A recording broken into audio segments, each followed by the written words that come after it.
નમસ્કાર દોસ્તો, સુપરફાસ્ટ તાજા સમાચારમાં તમારું સ્વાગત છે। દેશ, દુનિયા અને ગુજરાતના તાજા, મોટા અને સૌથી મહત્વપૂર્ણ સમાચાર જાણીએ તે પહેલા તમે ચેનલમાં નવા હોય તો ચેનલને જરૂરથી સબસ્ક્રાઇબ કરીને વિડીયોને લાઇક કરી દેજો।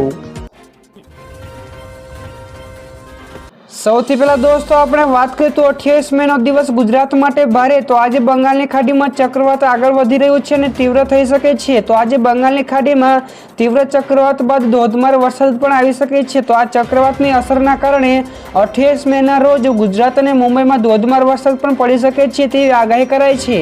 તો ચક્રવાતના કારણે આજે અરુણાચલ પ્રદેશ, આસામ, મેઘાલય, મિઝોરમમાં વરસાદ આવી શકે છે। તેની સાથોસાથ દક્ષિણ ભારતના રાજ્યોમાં પણ ભારેથી અતિભારે વરસાદ પડવાની આગાહી કરવામાં આવી છે।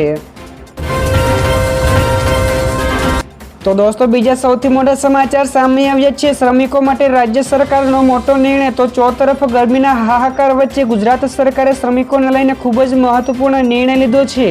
તો જે પ્રમાણે બિલ્ડરો, કોન્ટ્રાક્ટરો અને અન્ય વ્યક્તિઓ કે જે શ્રમિકો પાસેથી કામ કરાવે છે તેમણે બપોરે 1 વાગ્યાથી લઈને સાંજના 4 વાગ્યા સુધી તેમને વિશ્રામ આપવો પડશે। તો જ્યાં સુધી સૂર્યપ્રકાશ આવતો હશે ત્યાં સુધી આ સમય દરમિયાન કામ નહીં કરાવી શકાય। તો જો શ્રમિકો પાસે બપોરના સમયે કામ કરવામાં આવે તો તે હેલ્પલાઇન નંબર 15 53 72 ઉપર ફરિયાદ કરી શકે છે। તો દોસ્તો સરકારનો આ નિર્ણય તમને કેવો લાગ્યો ફટાફટ નીચે કોમેન્ટમાં અમને જણાવજો। આગળ દોસ્તો વધુ એક સૌથી મોટા સમાચાર સામે આવ્યા છે। ગુજરાતમાં 2000 કરોડનું જમીન કૌભાંડ। તો સુરત નજીક આવેલા ડુમસ વિસ્તારમાં 2000 કરોડ રૂપિયાની કિંમતોની 17 લાખ ચોરસ મીટર સરકારી માલિકીની જમીન ગણોતિયાના નામે ચડાવી લઈને બિલ્ડરોને વેચી દેવાનું કૌભાંડ સામે આવ્યું છે। ત્યારે સરકારી જમીન ગણોતિયાના નામે ના ચડે આમ છતાં પણ ચડાવવામાં આવી। તો આ અંગે મુખ્યમંત્રી સુધી ફરિયાદ પહોંચતા મહેસૂલ વિભાગે તપાસ શરૂ કરી છે। તો મીડિયા રિપોર્ટ્સ પ્રમાણે આ કૌભાંડમાં મોટા ભૂમાફિયા અને ભાજપના મોટા માથાઓ પણ સંડોવાના હોવાની ચર્ચાઓ શરૂ થઈ છે। તો દોસ્તો બીજા સૌથી મહત્વપૂર્ણ સમાચાર મળ્યા છે। સોના અને ચાંદીના ભાવમાં કડાકો। તો સતત વધારા બાદ ગઈકાલે ફરી એકવાર સોના અને ચાંદીના ભાવમાં ઘટાડો જોવા મળ્યો। તો ચાંદીના ભાવમાં ગઈકાલે 2000 રૂપિયા કરતાં પણ વધારાનો ઘટાડો થયો છે। તો ગઈકાલે ચાંદી 93,000 રૂપિયા પ્રતિ કિલોથી લઈને 90,739 રૂપિયા પ્રતિ કિલો ઉપર પહોંચી ગઈ છે। તો સોનાના ભાવની વાત કરીએ તો સોનાના ભાવમાં પણ કાલની સરખામણીએ 636 રૂપિયા સસ્તું થયું છે। તો 72,000 રૂપિયા પ્રતિ 10 ગ્રામ ઉપર પહોંચી ગયું છે। તો દોસ્તો બીજા સૌથી અગત્યના સમાચાર મળ્યા છે। ભારે વરસાદના કારણે ઓરેન્જ એલર્ટ જાહેર। તો ગુજરાત સહિત દેશના અનેક રાજ્યોમાં હીટવેવની આગાહી છે। ત્યારે કેરળવાસીઓ માટે ગરમીમાંથી રાહતના સમાચાર મળ્યા છે। જેમાં કેરળના ઘણા બધા ભાગોમાં મેઘરાજાની તોફાની બેટિંગ પણ જોવા મળી।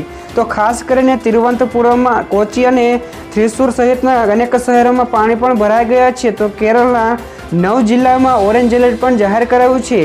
તો વરસાદના કારણે ફ્લાઇટ્સ પણ મોડી થઈ રહી છે। તો લોકોને ભારે હાલાકી પણ ભોગવવી પડી છે। તો દોસ્તો ફટાફટ આગળના બીજા સમાચારની આપણે વાત કરીએ તો ધૂણતા 2 ભુવાજી ઢળી પડ્યા। જ્યાં દર્શક મિત્રો કાળઝાળ ગરમીમાં લોકોમાં ગરમીના કારણે હીટસ્ટ્રોકના કેસોમાં વધારો થયો છે। ત્યારે આની વચ્ચે કાળઝાળ ગરમીમાં 2 ભુવાજીએ પણ જીવ ખોવાનો વારો આવ્યો છે। જેમાં ધૂણતા 2 ભુવાજીઓ ઢળી પડ્યા અને તેમનું મોત નીપજ્યું હતું। તો દોસ્તો આ ઘટના મોરબીના વાઘપર ખાતે ધૂણતી વેળાએ અચાનક જ ઢળી પડતા મૃત્યુ પામ્યા હતા। તો મહેસાણાના જગુદણમાં પણ ભુવાજીને હાર્ટ એટેક આવતા મોત નીપજ્યું હતું। તો સોશિયલ મીડિયામાં બંને ભુવાજીના મોતના વિડીયો પણ વાયરલ થઈ રહ્યા છે। તો દોસ્તો ત્યારબાદના બીજા સૌથી મહત્વપૂર્ણ સમાચાર મળ્યા છે। રાજકોટવાસીઓ માટે કામના સમાચાર। તો રાજકોટના હીરાસરથી કામના સમાચાર મળી રહ્યા છે। તો રાજકોટ ઇન્ટરનેશનલ એરપોર્ટ ઉપરથી અહેવાલ મળ્યા છે કે બેંગ્લોર જતી દૈનિક ફ્લાઇટ ઓછી કરવામાં આવી છે। તો દિલ્હીની ફ્લાઇટ વધારવાના પ્રપોઝલ પણ અપાયું છે। તો ઇન્ડિગો એરલાઇન્સની દિલ્હીની આ નવી ફ્લાઇટ શરૂ કરવાની પરવાનગી પણ માંગી હતી। તો હાલ તો સમર સ્પેશિયલમાં 9 ફ્લાઇટ સાથે કુલ 12 જેટલી ફ્લાઇટો રાજકોટવાસીઓ માટે ઉડાન ભરી રહી છે।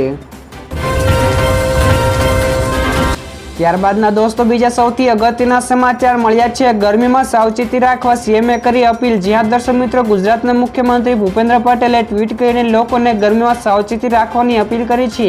તેમણે ટ્વીટમાં લખ્યું હતું કે આપ સૌને મારા ખાસ અનુરોધ છે કે તડકામાં ઘરની બહાર નીકળવાનું ટાળે। અનિવાર્ય હોય તો ઘરની બહાર જ ન નીકળે। તો પાણી અને પ્રવાહી વધુ પ્રમાણમાં લઈએ અને ડિહાઇડ્રેશનથી બચીએ તો સાવચેતી એ જ સલામતી એવા અભિગમ સાથે આપણે આ પરિસ્થિતિનો સામનો કરવાનો છે। તો સૌ સાવચેતી, સલામતી અને સતર્કતા રાખીએ। તો દોસ્તો ત્યારબાદના બીજા સૌથી અગત્યના સમાચાર મળ્યા છે। અમદાવાદ ગઈકાલે સૌથી વધુ તાપમાન નોંધાયું હતું। તો રાજ્યમાં હીટવેવની અસર યથાવત છે, ત્યારે અમદાવાદ ગઈકાલે ગુજરાતનું હોટેસ્ટ શહેર બન્યું હતું। તો ગરમીનો પારો 46.6 ડિગ્રીએ પહોંચ્યો હતો। તો અમદાવાદમાં 2016માં મે મહિનામાં સૌથી વધુ ગરમી ગઈકાલે પડી હતી। તો અમરેલીમાં 44.4 ડિગ્રી, ગાંધીનગરમાં 45.7 ડિગ્રી, વડોદરામાં 45 ડિગ્રી, છોટાઉદેપુરમાં 44.2 ડિગ્રી, સુરેન્દ્રનગરમાં 45.9 ડિગ્રી અને ડીસામાં 45.4 ડિગ્રી તાપમાન નોંધાયું હતું। તો દોસ્તો તમારા વિસ્તારમાં ગરમીનો પારો કેટલો છે ફટાફટ નીચે અમને કોમેન્ટ કરીને જણાવજો। ત્યારબાદ દોસ્તો બીજા સૌથી મહત્વપૂર્ણ સમાચાર મળ્યા છે। તેજી સાથે બજાર બંધ થયું તો રોકાણકારોની ચાંદી। તો ગઈકાલે શેરબજારનો કારોબાર ઉચ્ચ સ્તરે સમાપ્ત થયો હતો। તો બીએસઈ સેન્સેક્સ 1197 પોઈન્ટ ઉછળીને 75,418 પોઈન્ટ ઉપર બંધ થયો હતો, જ્યારે એનએસઈ નિફ્ટી 370 પોઈન્ટના ઉછાળા સાથે 22,968 પોઈન્ટ ઉપર બંધ થયો હતો। તો ગઈકાલે સેન્સેક્સ અને નિફ્ટીમાં બમ્પર તેજીના કારણે શેરબજારમાં લિસ્ટેડ કંપનીઓની માર્કેટ કેપમાં રૂપિયા 6 લાખ કરોડનો વધારો થયો છે। તો દોસ્તો ઝડપથી આગળના બીજા સૌથી અગત્યના સમાચાર મળ્યા છે। ગુજરાતમાંથી પાકિસ્તાની જાસૂસ પકડાયો। તો અમદાવાદમાંથી ISISના 4 આતંકીઓ પકડાયા બાદ ગુજરાત એટીએસને વધુ એક મોટી સફળતા મળી છે। તો એટીએસે પોરબંદરના સુભાષનગર વિસ્તારમાંથી પાકિસ્તાની જાસૂસની ધરપકડ કરી છે। તો 21 વર્ષનો જતીન જીતેન્દ્ર ચારણિયા નામનો યુવાન પાકિસ્તાની ગુપ્તચર સંસ્થા ISIના સંપર્કમાં હતો। તો સોશિયલ મીડિયાના માધ્યમથી ભારતની ગુપ્ત માહિતી પાકિસ્તાન મોકલતો હતો। તો સાંજના સમયે તેને કોર્ટમાં પણ રજૂ કરવામાં આવશે। તો દોસ્તો ત્યારબાદના બીજા સૌથી અગત્યના સમાચાર મળ્યા છે। રાહુલ ગાંધીએ કહ્યું કે બંધારણને ખતમ કરવાનું સ્વપ્ન ના જુઓ બીજેપી। જી હા દર્શક મિત્રો, દિલ્હીના ચૂંટણી રેલીમાં રાહુલ ગાંધીએ કહ્યું કે પહેલીવાર તેમના બીજેપીના નેતાઓને ખુલ્લેઆમ કહ્યું કે જો તેઓ સત્તામાં આવશે તો તેઓ બંધારણને ખતમ કરી દેશે। તો હું બીજેપી અને RSSના લોકોને કહેવા માંગુ છું કે આવા સપના ન જુઓ। તો તમે આવું ના કરી શકો, કારણ કે ભારતના કરોડો લોકો અને કોંગ્રેસે તમારી સાથે ઊભી છે। તો અનામત, ચૂંટણી, લોકશાહી, હરિયાળી, શ્વેત ક્રાંતિ, મનરેગા અને બીજું ઘણું બધું આ બંધારણથી જ આવ્યું છે। તો દોસ્તો ત્યારબાદના બીજા સૌથી મોટા સમાચાર સામે આવ્યા છે। અબકી બાર 46 કે પાર ગુજરાતીઓ શેકાયા। તો રાજ્યના 6 શહેરોમાં 45થી વધુ તાપમાન નોંધાયું હતું, જ્યારે 13 શહેરોમાં 43થી વધારે, જ્યારે 18 શહેરોમાં 40 ડિગ્રી કરતાં પણ વધારે તાપમાન નોંધાયું હતું। તો કંડલામાં સૌથી વધુ 46.1 ડિગ્રી તાપમાન નોંધાયું હતું।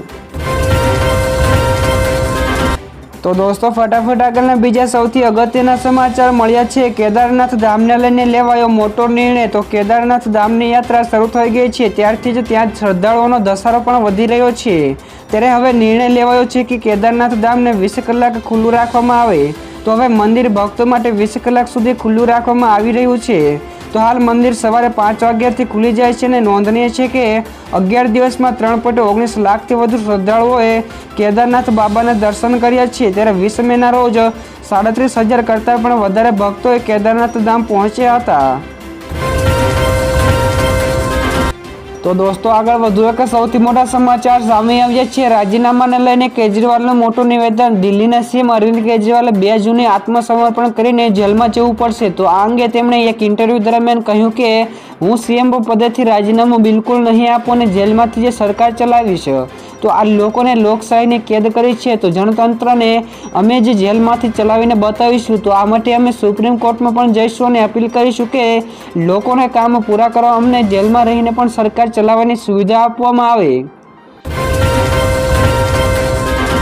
તો દોસ્તો ઝડપથી આગળના બીજા સૌથી મહત્વપૂર્ણ સમાચાર સામે આવ્યા છે। આજથી ગુજરાતીઓને રાહત નહીં મળે। તો આજથી આવનારા 4 દિવસ કાળઝાળ ગરમી, આકરી ગરમી પડે તેવી આગાહી કરાઈ છે। તો બનાસકાંઠા, પાટણ, સાબરકાંઠા, મહેસાણામાં હીટવેવની આગાહી છે, તો આની સાથે જ આવનારા 3 દિવસ માટે પણ સૌરાષ્ટ્ર અને કચ્છમાં હીટવેવની સંભાવના છે. તો સુરેન્દ્રનગર, પોરબંદર, રાજકોટ, જૂનાગઢ અને ભાવનગરના લોકોને પણ હીટવેવનો સામનો કરવો પડશે. તો ભારે ગરમી તો અમદાવાદીઓને લાગશે, કારણ કે અમદાવાદમાં આજે પણ ગરમીનું રેડ એલર્ટ છે. તો 2 દિવસ પછી અમદાવાદમાં ઓરેન્જ એલર્ટ જાહેર કરવામાં આવ્યું છે. ત્યાર પછી દોસ્તો બીજા સૌથી અગત્યના સમાચાર, મોડાસામાં નકલી સિંચાઈ કચેરીનો પર્દાફાશ થયો. તો સમગ્ર મામલે હાલ તપાસ હાથ ધરવામાં આવી છે.